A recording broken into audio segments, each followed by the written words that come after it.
I am S.K. Mishra and I welcome you to the Sharp Career। ये video मैं एक काम के लिए बना रहा हूँ।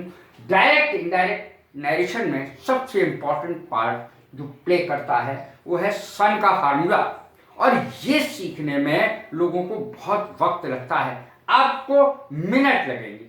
देखें, subject he said to me I see a bird.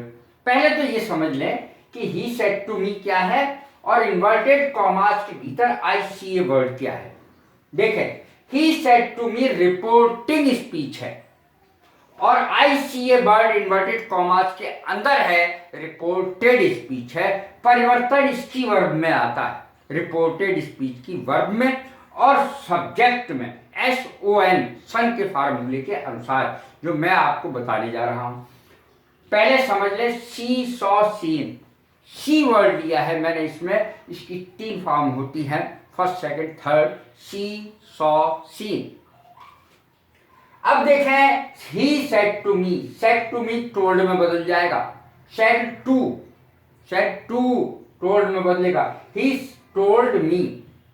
अब देखें, ये आई लिखा है, सन का फार्मूला ये लिखा है, अर्थात आई और वी यदि यहां लिखा है तो रिपोर्टिंग स्पीच के सब्जेक्ट के अनुसार बदलेगा। मैंने निशान भी लगा दिया है।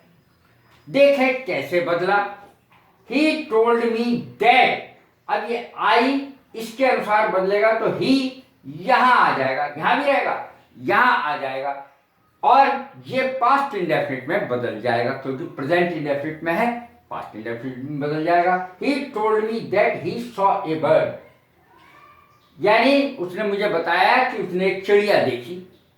ही सेड टू मी, उसने कहा मैं एक चिड़िया देखता हूं। अर्थात इसमें होता क्या है कि जब हम किसी की कही हुई बात को अपने शब्दों में कहते हैं, हम अपने शब्दों में कहेंगे तो ये इनडायरेक्ट स्पीच होता है, और यदि उसी के शब्दों में कह देते हैं तो ये डायरेक्ट स्पीच होता है।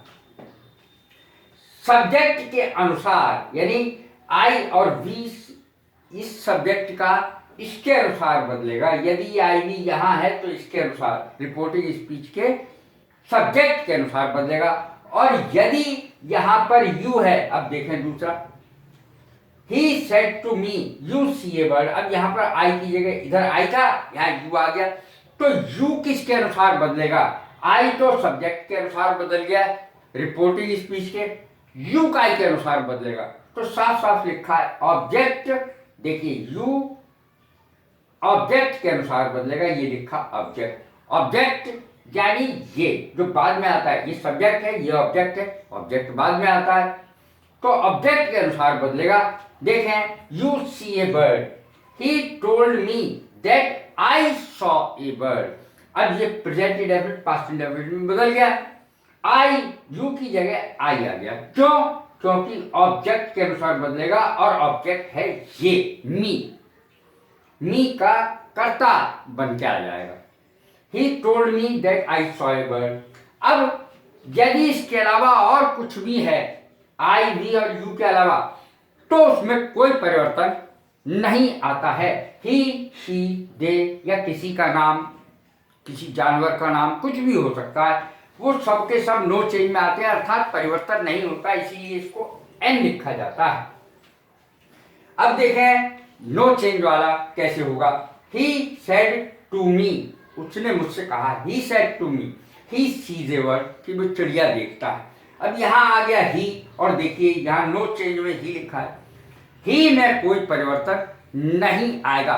परिवर्तन ये आएगा कि इन्वर्टेड कॉमास के बाद इसको कैपिटल लेटर से लिखा जाता है, एच को, लेकिन जब इनडायरेक्ट नरेशन में ये परिवर्तित हो जाएगा तब इसको स्मॉल लेटर से लिखा जाएगा। इसमें ये बात ध्यान रखनी है कि ये इन्वर्टेड कॉमास कोई भी इनडायरेक्ट नरेशन में नहीं रहते हैं, और ये इन्वर्टेड कॉमास जो बिगिन होते हैं वो हट जाते हैं और उनकी जगह दैट लग जाता है। यहाँ भी देख लीजिए, यहाँ पर भी देख लीजिए, यहाँ पर भी देख लीजिए, इन्वर्टेड कॉमास हटेगा तो दैट लग जाएगा, और ये भी इन्वर्टेड कॉमास हट जाएगा। He told me that he saw a bird. उसने मुझे बताया कि वह चिड़िया देखता है। उसने मुझे बताया, यहाँ सेड टू का अर्थ है कहा और टोल्ड का अर्थ है बताया।